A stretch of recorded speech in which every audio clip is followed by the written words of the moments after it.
Assalamualaikum warahmatullahi wabarakatuh.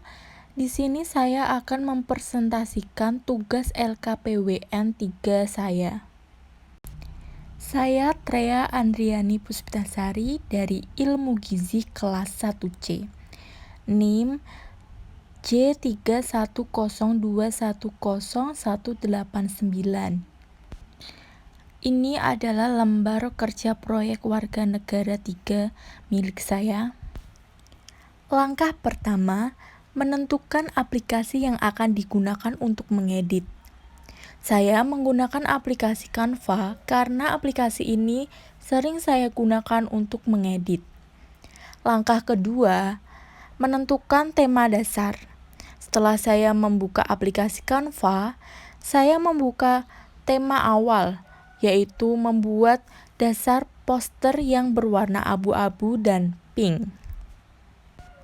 Langkah ketiga, membuat kerangka desain poster. Setelah memilih tema dasar dalam pembuatan poster, selanjutnya yang saya lakukan yaitu membuat kerangka desain yang saya inginkan.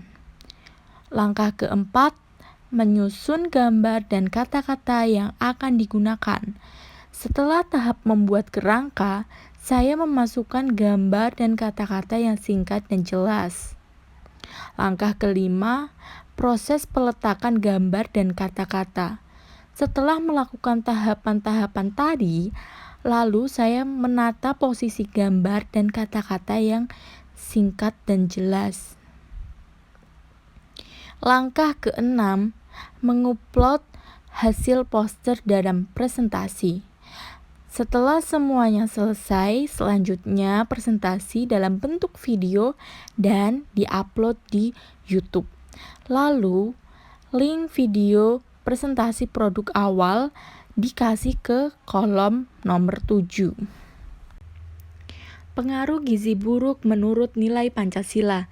Di dalam poster tersebut bisa dilihat ada resiko gizi buruk dan landasan hukum hak-hak anak dan gizi buruk. Gizi buruk adalah kekurangan energi dan protein tingkat berat akibat kurang mengkonsumsi makanan yang bergizi dan menderita sakit dalam waktu lama. Gizi buruk ditandai dengan status gizi sangat kurus dan hasil pemeriksaan klinis menunjukkan gejala Maramus Kwashiorkor. Kesehatan merupakan hal yang sangat penting agar manusia dapat bertahan hidup dan melakukan aktivitas.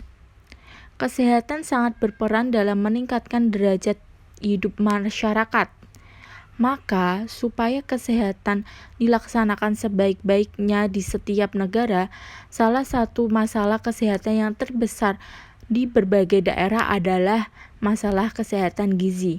Perkembangan masalah gizi di Indonesia semakin kompleks saat ini. Selain itu, menghadapi masalah kekurangan gizi, masalah kelebihan gizi juga masalah yang harus kita tangani dengan serius. Kesehatan masyarakat ini sangat buruk.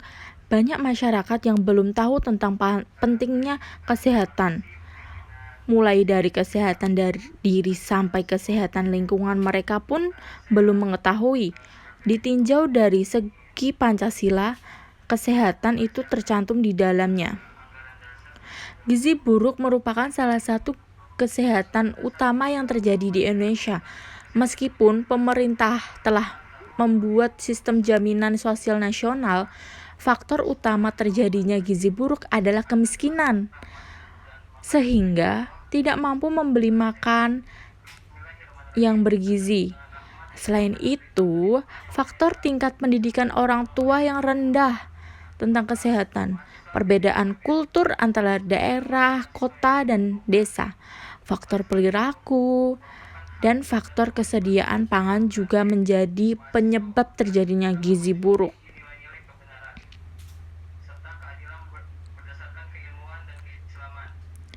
Resiko gizi buruk yaitu gangguan tumbuh kembang, daya tahan tubuh rendah dan mudah sakit, mengalami masalah kesehatan saat dewasa, kematian.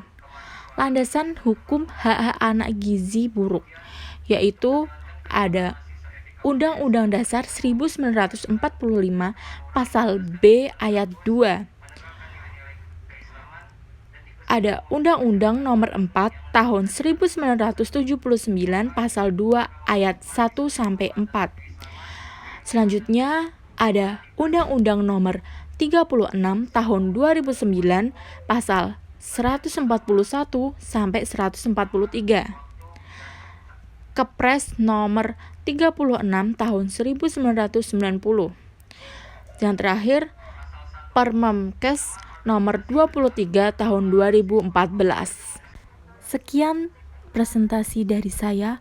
Wassalamualaikum warahmatullahi wabarakatuh. Terima kasih.